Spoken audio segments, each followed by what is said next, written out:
AusNet engaged Zinfra to complete the Moe Groundwire replacement project, replacing the groundwire on the Yallourn to Warragul Moe number 266 kV line across 96 towers and approximately 30 kilometres.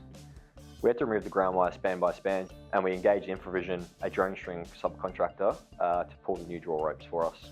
Infravision used the drone, which runs a flying line from their TX trailer winch through each tower, latching in the running blocks automatically, which is similar to helicopter stringing.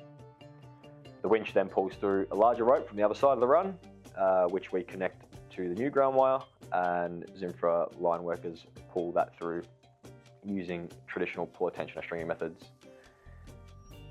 Zinfra completed the stringing of the new ground wire under energised conditions, maintaining safe approach distances at all times, and all stringing was completed whilst maintaining tension and keeping well above the live conductors and roads.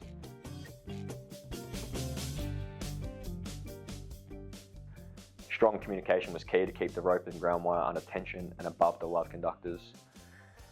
Weather also played a large role, as the wind would determine whether we could string on any given day. So this was the first project for AusNet that involved stringing with a drone, and it was proven to be more efficient in terms of time and cost, as well as being a lot safer, whereas we're able to fly the drone and complete all 8 runs in 8 days. Completing the work safely with the line energised meant that there were no impacts to AusNet's network and supply to the community.